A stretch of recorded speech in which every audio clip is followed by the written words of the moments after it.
welcome back, everyone. This week's Picture of the Week being brought to you by Flowers Garden Center. Well, scratch that. It's deer processing.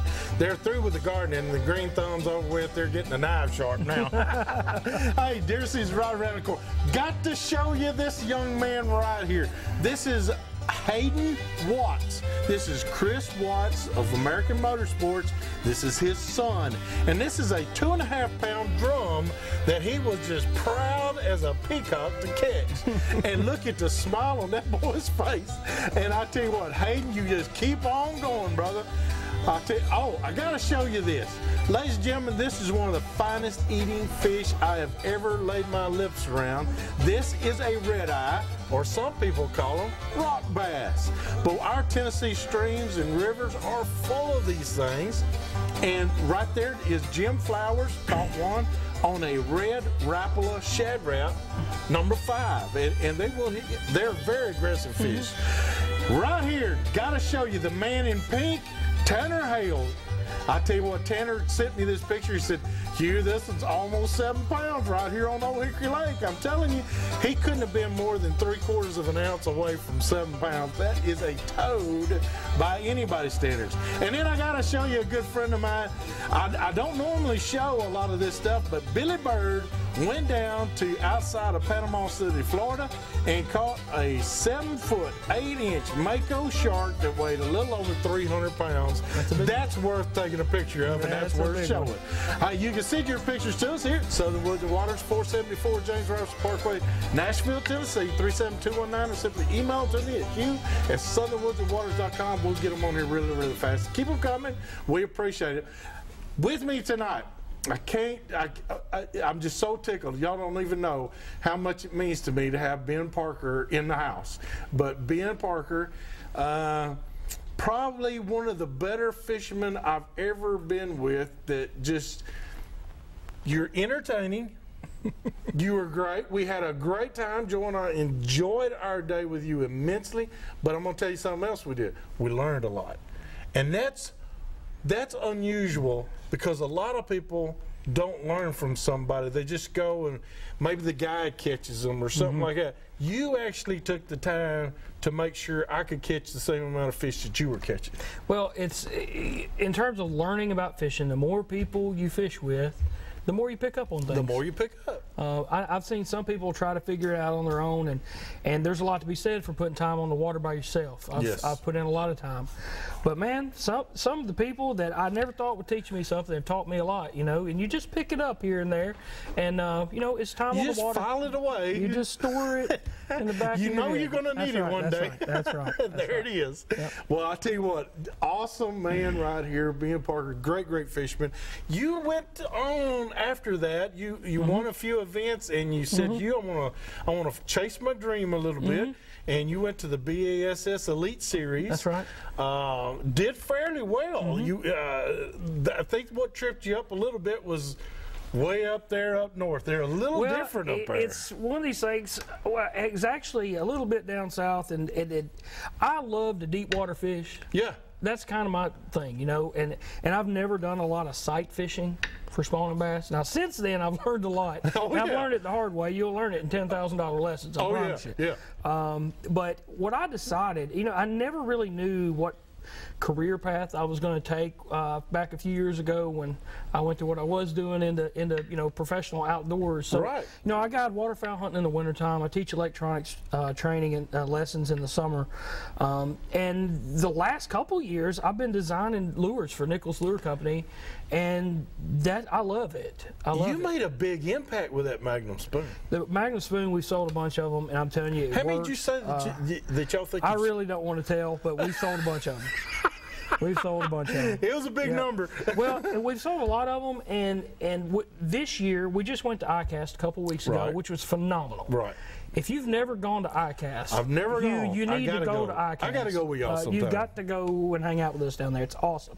If you want to get something made, want to meet someone, that's where you go. Well, this is where you got your brand new product. We've got Actually, several. We've got about a half a dozen new things coming. I brought 2 with me this evening. One of which on this flutter spoon, and we were talking about fishing this earlier, and about making it cradle, you know, following your line down, or letting it free spool, and just letting it glide away from you at a really fast pace and triggering a reaction strike. Right. But I'm going to tell you, we sent several thousand of these to Japan, to Lake Biwa, which is one of the best lakes in the world. I want to go there one day. Oh, yeah. Maybe that's a road trip. You know, That's I a need road to go. trip. Okay. That's a plane trip and a road trip is what that is.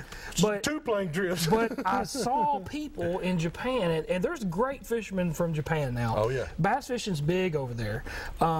They were taking, like, basically tuna assist hooks, but smaller, and adding them to the nose of the spoon.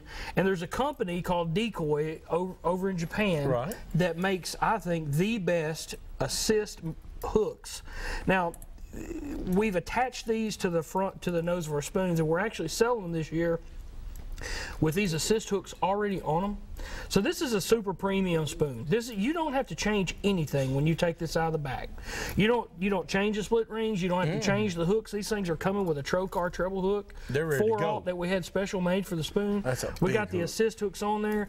But let me tell you, this right here, when you throw it into a school and you get them all fired up, and you're normally catch them on the treble hook, Right, all right? right. But when you're fighting a fish and this big silver thing is out in front, you're going to catch another one up here. I've caught so many doubles this year. I caught one a little over 6 and another one a little over 7 on the same cast with a spoon. That's been my biggest double so far this summer. 13 pounds on one cast. And I boat flipped them, believe it or not. Oh, I did. I got proof. It happened so fast. I've been your net man Well, any day. here's the thing with a spoon. It's a lot of weight, and you can lose them very easily. So, let me give you a tip right quick about how to reel in a fish Okay. when you're using a Magnum spoon. Okay. When I make my cast out there and it glides down and it stops taking line, I set the hook because it's either on the bottom or in the mouth, like I said Right, earlier. that's exactly right. Now, if I've got one on and I just stroke my rod up really hard, that fish is as hooked as he's going to be. He's yeah. not going to be any more He ain't hooked. gonna be all any right? more hooked. So now it becomes a process of don't let the fish jump. You do whatever you have to do to don't make the fish jump. Now, I learned this from a friend of mine, Timmy Horton, several years ago about crankbait fishing. You don't want fish to jump with a crankbait either, right? No. The harder you pull back on a fish, the more it makes him want to come up to the surface. Okay? Okay. So when he's hooked up, and I know he's on there, I back off of him a little bit. Now, I'm not saying just give him You're all not going slack. slack. Back off of him. The first thing you do is put your rod tip in the water.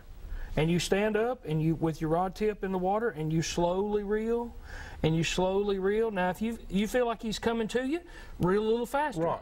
If you think he's pulling really hard, just hold him.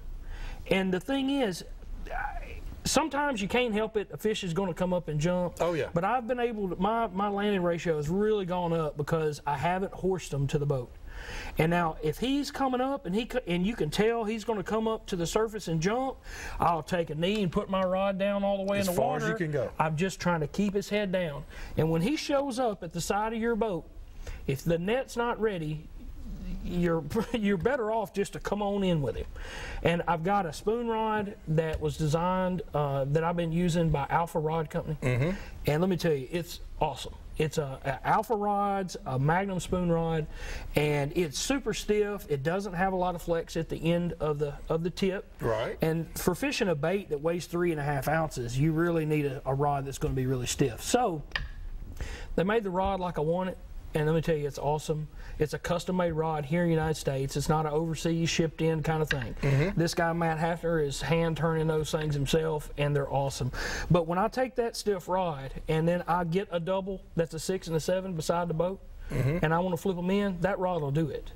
It'll do it. I wish I had it on film. It just whoop, whoop, right in the boat. If you let him swim around there, he's going to shake this thing loose. What would your partner be doing in the back? Doing the happy dance? I can tell you what the 2 guys with me did. They were like, oh my goodness, what just happened? My goodness. But you don't have time. It's just like I didn't see the fish until they came up because I just slowly reeled them in. And they never That's a came up to great the surface. tip. But that's how you land more fish using a big spoon. That's how you do it. And crankbait's the same way? Crankbait's the same way. You make a long cast with a deep diving crankbait, and you get one on, you think, man, you got to horse him and then pull him again and then pull him again. The more you do that, the more you make him come up. And I don't want him to come up out of the water until he's right beside the boat. And then he's coming in the boat. That's a great tip. That is great. Let me ask you something else, though. When we're using this now, smallmouth are inadvertently, they're going to jump. They are acrobats. Yep. How do you keep them? Now, do you really go down on them? I've actually caught, since last summer, I've caught a half a dozen really nice smallmouth on a big spoon. I've caught the vast majority of largemouth, but where I'm fishing, I'm in largemouth territory. You know what I mean? Yeah. I've caught them, and they'll hit it really, really hard. And smallmouth, man, they just do what they do. You know, they're gonna jump. They're gonna jump. You just start praying. Up. That's all you do. That's all you can do. Smallmouth, start praying. Well, I tell you what, the Magnum spoon now it catches largemouth, smallmouth, stripe, I took it offshore, caught sharks with it. I've had people at Lanier catching. I got a friend of mine, Mac Farr down in Atlanta, who guides down there. He's been catching big stripers on a Magnum spoon by letting it go to the bottom and burning it straight up.